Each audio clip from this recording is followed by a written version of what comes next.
Thanks for joining us this morning. A major breakthrough in Australia's deadlock with China. The Prime Minister locking in a face-to-face with President Xi Jinping, hoping to wind back $20 billion in trade blocks. For more, we're joined by Education Minister Jason Clare in Canberra and 3AW's Dee Dunlevy in Melbourne. Really nice to see you both this morning. Jason, China says it is ready to meet Australia halfway. How much are we prepared to give up? Well, I think it's a good thing that we're meeting, Ali. China's our biggest trading partner, and we haven't been able to sit down and have a conversation with them for 6 years. We should be able to sit down and talk, even if you're not going to if you're not going to agree on everything. We will disagree on many different things. The fact is, it's impossible to even imagine this meeting happening 6 months ago. So the fact that it's happening is a good thing. We'll agree where we can, but we're going to have to disagree where we must. There are trade bans on a bunch of different Australian exports, from meat to wine to barley and everything else.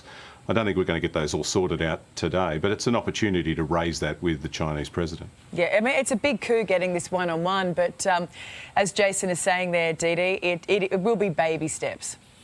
It will be. It's a step in the right direction. I think it is better for world peace, for everyone to be getting along happily. But as far as meeting halfway, I think we have to remember, I don't think Australia did anything wrong, other than asking a few very valid questions about the origin of the coronavirus. So I think it is good that the meeting is happening, but I think halfway is the correct thing. I think our exporters and our producers, it's been probably the silver lining has been that they found other markets for their goods, and it will be good for that to be opened up to China again. But as we know, things can turn on a dime. So I think overall, I'm thinking it is a good thing to have the relationship be a happy one rather than a fractured one. But I feel cautious about it. Yeah, I think we sort of all feel that. That's happening in Bali this afternoon.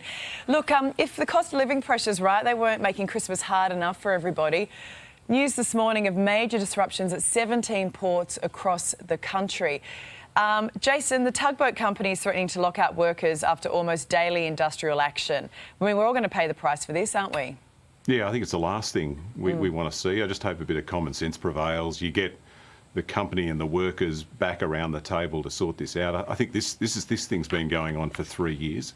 It shouldn't take this long to sort this sort of thing out, particularly on the eve of Christmas. We don't need Rudolph to the rescue. I think if the company and the workers can sit down and sort this out, we'll all be better off. Well, I mean, I think the problem here is that they've been trying to do that for 3 years. And can you blame the company, Jason, when there's been more than 1,000 instances of industrial action just since, I think, October 2020? Well, I think this is a good example of where, when the company and the workers can't agree, you need the industrial umpire to be able to step in and arbitrate a solution. Otherwise, you get headlines like this where you're talking about locking workers out on the eve of Christmas. One of the things that the industrial relations legislation that's in the Parliament will do is effectively give the Fair Work Commission the ability to step in and sort these sorts of things out. And I think when you're seeing stories like this in the media today, it's the sort of thing that Australians would say, yep, you want the Fair Work Commission to be able to step in and stop this from happening. All I know is people will be filthy if this interrupts presents getting in or everything ends up being more expensive as a consequence. Absolutely. Something else I want to talk to you both about this morning. The South Australian Premier is defending his decision to bring the controversial Live Golf Series, which is backed by the Saudis, to Adelaide for the next 4 years. It's going to give the economy a huge boost. But Jason, look, there are some pretty serious human rights abuses being ignored here. Is this going to cause a bit of a diplomatic issue for you? Look, I don't think so, Ali. Just because the event is being held here doesn't stop the Australian government or any Australian from speaking out on human rights. It certainly won't stop me. I don't think it'd stop Pete in South Australia either. It's a big win for South Australia, good for the economy. It's going to mean hotels and cafes are going to be full too. And, I'm sort of rewinding back in time, thinking about when I was a young fella seeing Greg Norman winning tournaments all around the world, and encouraged young blokes like me and a lot of young women to get out in the sunshine and play golf. I hope that Cameron Smith being involved in this tournament might mean that another generation of Aussies might get interested in golf as well. Yeah, I know about this one, Dee Dee. How's it all sit with you?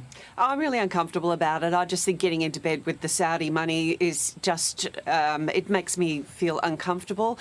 I'm happy that Victoria turned it down, and I'm also questioning the timing of the announcement. Tens of thousands of South Australians were without power because of the storms that swept through the state, and that's when they choose to make the announcement. You know, I hardly think anyone's going to be getting excited about a golf tournament when they've got no power in their home and their food's going off in the fridge. Look, and we've got the South Australian Premier, Peter Malinauskas. He's going to be live on the Today Show in the next half hour. But just before we go, Jace, look, I mean, Anthony Albanese's meeting this afternoon in Bali with the Chinese president. It is a really big deal. How do you reckon he's feeling about it? Well, I think he'll be pretty excited about it. It's the world stage over the course of yesterday and today. He's meeting with the US president, the Chinese president.